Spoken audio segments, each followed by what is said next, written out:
अस्सलाम वालेकुम students. Last lecture में हमने मैकेनिक्स चैप्टर 8 क्वेश्चन नंबर 10 किया था। आज हम क्वेश्चन नंबर 11 से स्टार्ट करेंगे।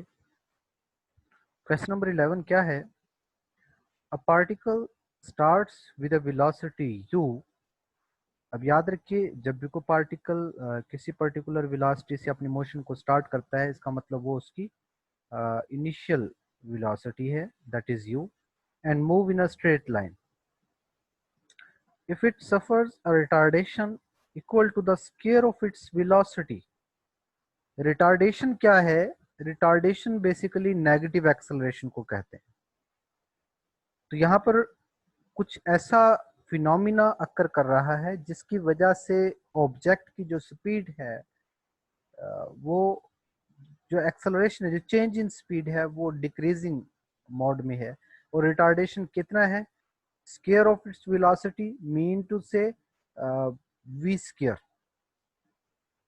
और नेगेटिव है साथ में। Find the distance travel by the particle in time t. Time t में उसका जो डिस्टेंस ट्रेवल्ड है वो फाइंड आउट करना है। Initial condition at time t is equal to 0, v is equal to u है, और एक्सेलरेशन जो है वो माइनस वी स्क्वायर है। तो इसको हम चेक करते हैं। ये देखें, d we over D t acceleration अब हमारे पास चूंकि माइनस वी स्क्वायर है, तो मेरे पास एक्सेलरेशन डिपेंडिंग अपॉन वेलोसिटी है, तो मैं D we over D T use कर सकता हूं। तो D we over D T is equal to minus V square या minus D we over D T is equal to V square, दोनों एक ही बात है। नेगेटिव साइन रिटार्डेशन की वजह से आया है। बोथ साइड्स को, इक्वेशन वन की दोनों साइडों को हम क्या कर लेंगे? इंटीग्रेट कर लेंगे। जब इंटीग्रेट करेंगे तो सबसे पहले सेपरेबल वेरिएबल जो प्रोसीजर है, वी टर्म्स को एक साइड पे शिफ्ट कर लिया हमने, d we over v square को, और ये डी टी जो है वो दूसरी साइड पे चला गया, तो उसके इंटेग्रल में वन आ जाएगा, ये यूनिट एलिमेंट आ जाएगा। Minus D we over D t, d we over v square है बेसिकली, ये वाला वी स्क्र डिनोमिनेटर में आया हुआ है, ये डी नहीं है साथ में। तो minus one over v square को जब इंटीग्रेट करेंगे तो वन ओवर वी आएगा, क्योंकि वन ओवर वी की इंटीग्रेशन का डेरिवेटिव होता है minus one over v square. तो उसकी जब इंटीग्रेशन करेंगे तो वन ओवर वी, वन की जो इंटीग्रेशन है वो टी आ जाएगी प्लस सी वन। अब कांस्टेंट की वैल्यू फाइंड आउट करने के लिए हमें इनिशियल कंडीशन अप्लाई करनी पड़ेगी, और वो कंडीशन क्या है? एट टाइम टी उसने कहा था कि object moves with a velocity u, starts it's motion with a velocity u। तो अब वो अपनी मोशन को अगर वेलोसिटी u से स्टार्ट कर रहा है, तो at time t is equal to 0, v is equal to u। तो इस इक्वेशन के अंदर, सेकंड के अंदर, टाइम t की जगह पे 0 और v की जगह पे u पुट कर देंगे, तो c1 is equal to one over U आ गया है। तो मेरे पास वन ओवर वी की वैल्यू आ गई t plus one over U. U LCM लेने के बाद ताकि मैं v की वैल्यू फाइंड आउट कर सकूं, और v को इन terms of dx over dt लिख लिया है। उसकी रीजन ये है कि हमसे वेलोसिटी नहीं पूछी गई, हमसे वेलोसिटी का जनरल रिलेशन नहीं फाइंड आउट करने के लिए कहा गया। हमसे कहा गया है कि हमने फाइंड आउट करना है x, डिस्टेंस ट्रेवल। तो dx ओवर dt है, तो इसको integrate with respect to t again कर देंगे। देखिए, अगेन इंटीग्रेट कर देंगे, तो t टर्म्स को एक साइड पे शिफ्ट कर दिया, तो integral dx is equal to u over u t plus one d t. इसको इंटीग्रेट करेंगे तो x is equal to log u t plus one plus c two. और ये x पे जो कंडीशन होती है time t is equal to zero पे, उसका जो डिस्टेंस था that was zero. So at time t is equal to 0, x is equal to 0, so x is equal to log ut plus 1। तो ये हमारे पास डिस्टेंस ट्रेवल्ड या x का जो फॉर्मूला है वो हमने फाइंड आउट कर लिया है। ओके, इसके बाद नेक्स्ट क्वेश्चन है हमारे पास, discuss the motion of a particle moving in a straight line if it starts from rest at a distance a। एक बात तो कंफर्म है कि स्टार्ट्स फ्रॉम रेस्ट का मतलब है कि initial speed at time t is equal to 0, v is equal to 0, and a distance a from the point o। अब time t is equal to 0 पे x is equal to a है। पिछली दफा initial velocity दी हुई थी x 0 दिया हुआ था।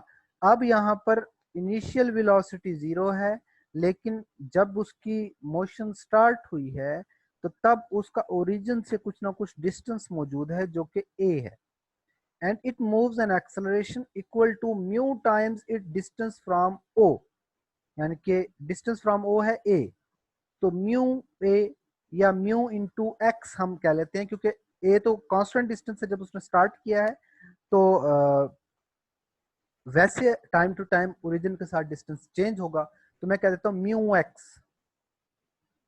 तो देखें acceleration is equal to mu x, लेकिन जब एक्स पे डिपेंड कर रहा है तो ये हमने लास्ट डिस्कशन में किया था कि जब टाइम डिपेंडेंट हो तो dv ओवर dt यूज कर सकते हैं। जब हमारे पास एक्स डिपेंडेंट हो तो तब v dv over d x use करेंगे, तो एक्सेलरेशन की जगह पे v dv over d x put कर लिया। फिर वही प्रोसीजर अप्लाई करेंगे सेपरेटिंग द वेरिएबल्स, कि आप लोग dx टर्म्स को एक साइड पे ले जाएंगे, v dv is equal to mu x dx। इसको इंटीग्रेट करेंगे तो v जब इंटीग्रेट होगा v square by 2, x integrate होगा तो x square over 2 plus some constant. Constant find out करने के लिए वेलोसिटी पर क्या कंडीशन थी कि जब इनिशियल मोशन स्टार्ट हुई तो दैट वाज एट रेस्ट, तो at time t is equal to 0 v is equal to 0। अच्छा, अब t इसके अंदर है नहीं, तो एक चीज है कि x is equal to a, क्योंकि जब इनिशियल मोशन स्टार्ट हुई है तो x भी a था, क्योंकि x की वैल्यू गिवन थी। x is equal to a, v is equal to 0, वो वैल्यू सब्स्टिट्यूट करेंगे, c1 की वैल्यू हमने फाइंड आउट की म्यू a स्क्वायर ओवर 2, ये वैल्यू अगेन इस इक्वेशन के अंदर पुट कर देंगे तो v स्क्वायर ओवर 2 की वैल्यू आ गई। यहाँ से v की वैल्यू निकाल लेते हैं हम, फिलहाल इसको कहते हैं कि v square is equal to mu x square minus a square. v की वैल्यू क्या आ जाएगी, इसका स्क्वायर रूट ले लिया हमने, और v को हम लिख सकते हैं dx ओवर dt। हम x फाइंड आउट करना चाह रहे हैं तो dx टर्म्स को एक साइड पे शिफ्ट किया है, बाकी जो टर्म्स उनको दूसरी साइड पे ले गए हैं। अगेन इंटीग्रेट किया तो हाइपरबोलिक इनवर्स फंक्शन का फॉर्मूला बन रहा था 1 ओवर एक्स स्क्वायर माइनस ए स्क्वायर स्क्वायर रूट। तो हमने इंटीग्रेशन में जो आंसर आया है वो हाइपरबोलिक इनवर्स की फॉर्म में लिया है प्लस c2। अब यहाँ पर टाइम और x है तो कंडीशन फिर अप्लाई होगी कि time t is equal to 0 पे x is equal to a था, x is equal to a put करेंगे, t is equal to 0 put करेंगे, तो c2 की वैल्यू आएगी cos hyperbolic inverse a over a का मतलब 1, cos हाइपरबोलिक इनवर्स ऑफ 1, और वो हमारे पास क्या होता है 0, तो c2 0 हो गया। तो मेरे पास cos hyperbolic inverse mu square root t, तो हाइपरबोलिक इनवर्स को परे ले जाएंगे फंक्शन को हम, तो यहाँ से x की जो वैल्यू है finally that is equal to a cos hyperbolic mu square root into t। तो ये हमारे पास जो रिलेशन है x के लिए हमने फाइंड आउट कर लिया। इन केस कि आप लोगों को, अब हमने दोनों तरह के प्रोसीजर्स यूज किए हैं, जिसमें acceleration was a function of time, acceleration basically in previous question acceleration was function of velocity, इसमें acceleration was function of uh, distance। Next question is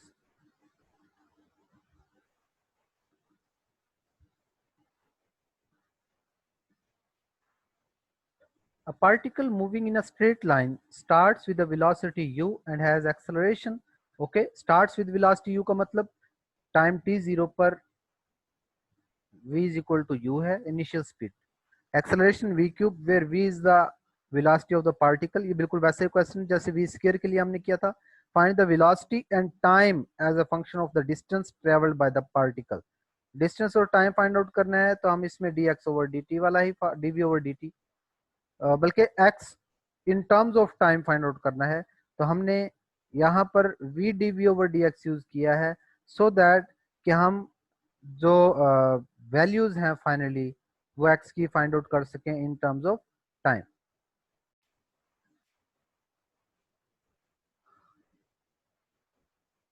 find the velocity and time as a function, अच्छा time find out करना है as a function of distance, तो time हम find out करेंगे तो यहाँ से इन टर्म्स ऑफ x लेके चलेंगे, तो v dv over dx is equal to v cube. Simplify करने के बाद जो मेरे पास वैल्यू आई है, first constant x is equal to 0 है, जब velocity is equal to u है, इनिशियल कंडीशन अप्लाई की तो c1 की वैल्यू आ गई है मेरे पास -1 ओवर u, वो पुट करने के बाद v मेरे पास आ गया। अगेन v को dx ओवर dt लिखा।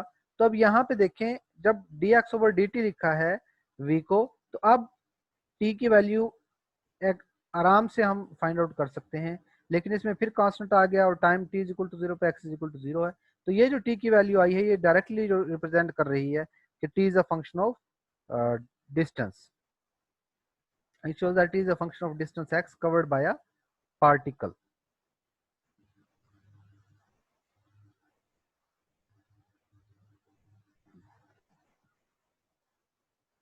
नेक्स्ट हमारे पास क्वेश्चन है, acceleration of a particle falling freely under the gravitational pull is equal to the k over x square. ये एक्सेलरेशन ही है जो कि ग्रेविटेशनल एक्सेलरेशन है, k over x square. x is the distance of the particle from the centre of the earth and the velocity of the particle is let fall from an altitude r on striking the surface of the earth.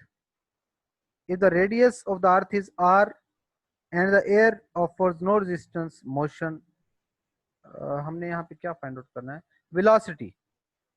Acceleration से just हमने velocity find out करनी है, अगर इसको altitude r से हमने जो है वो थ्रो किया है। Okay, obviously acceleration as a function of x है, तो v d we over d x की फॉर्म में लिखेंगे, और सिर्फ एक ही बार इंटीग्रेट करने से हमारे पास वेलोसिटी की वैल्यू आ जाएगी।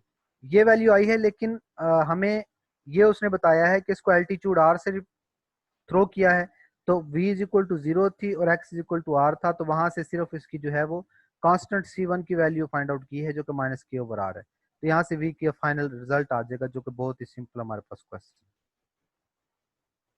तो इंशाल्लाह जो रिमेनिंग क्वेश्चंस हैं, आई थिंक सो के 3 to 4 क्वेश्चंस हैं जो कि इस चैप्टर के हमारे पास अब रह गए हैं, 15, 16, 17 एंड 18।